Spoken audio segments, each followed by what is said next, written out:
Hey y'all! Welcome to another episodic installation of Above It All. And I've got an update for you. If you remember back when the George Floyd situation occurred in Minneapolis, and there was a lot of subsequent damage to the city of Minneapolis and the city of St. Paul in Minnesota.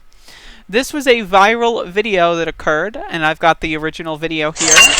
I'm sorry for breaking your ears there. Of this guy whom was referred to as Umbrella Man smashing the windows at the AutoZone, which eventually burned to the ground. And people were speculating that this was a police officer or a right-winger or a white supremacist trying to stoke fear and then also make sure that protesters, just give them a little bit of a head start, get the ball rolling. Now, personally, I want to be explicit here, okay? Property damage and vandalism, I'm sorry. I don't give a fuck. I think it's good. I'm in support of that. Now, what is important here to note is that the constant narrative that Trump has been using as of today, as of this morning, is that outside agitators are white anarchists and left-wing radical Democrats going in to provoke the protests, riots, and looting. The narrative is that the outside agitators biking in, bussing in, riding in are left-wing. But that is never the case, because a left-winger cannot be an outside agitator. A left-winger can only be someone who is righteously and justifiably protesting against the government. Now, again, I do not care about an AutoZone being burned to the ground. I'm sorry. I don't give a fuck. Okay? It doesn't matter to me. Sorry. Also, I think that identifying people from protests is bad, actually, and you should not do that. With that being said, this guy was identified as a right-winger and someone from a white supremacist biker organization. Now, again, I don't think that anybody should try to identify anyone for vandalism during a protest, during a riot, whatever you want to call it. I think that's freedom of speech. Now, at the same time, I think this identification certainly pokes some holes in the whole white anarchist outside agitator narrative that the right wing has been using literally since May 28th, when this occurred, or 27th, whichever. And I want to read to you bits of this article.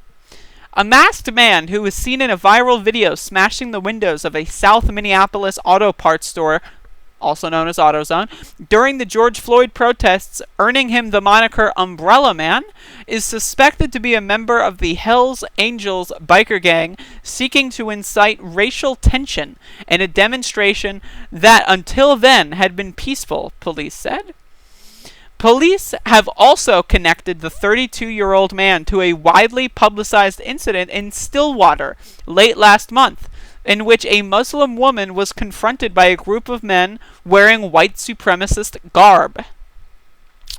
Prior to that, police say the man, clad in black head to toe and carrying a black umbrella, had spray-painted "Free Expletive for Everyone" zone on the double front doors.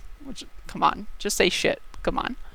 Investigators finally caught a break when a tipster emailed the Minneapolis Police Department identifying the man as a member of the Hells Angels biker gang who wanted to sow discord and racial unrest by breaking out the windows and writing what he did on the double red doors, the affidavit said.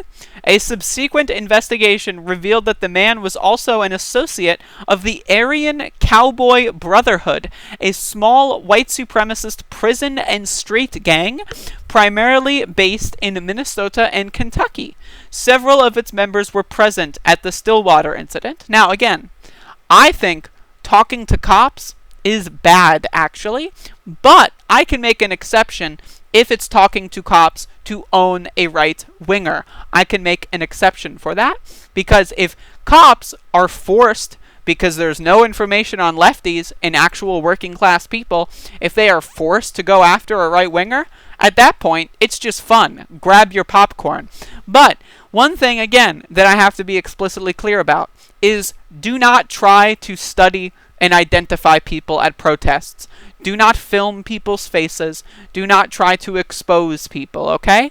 Yes, in a protest and in a riot, things are going to occur. Things are going to happen. And you cannot and you should not try to do your best to identify these people, because at the end of the day, it does not matter. At the end of the day, it is a distraction. Now, again, it's certainly interesting that the outside agitator happened to be a white supremacist, but at the end of the day, that does not change the fact that the Minneapolis Police Department employed murderers. It does not change the fact that Breonna Taylor's killers have still not been charged in Kentucky. It does not change the fact that cops all over this country are acting with violence and with impunity on everyday working class civilians. This is a distraction. Do not fall for a distraction. Thank you for watching.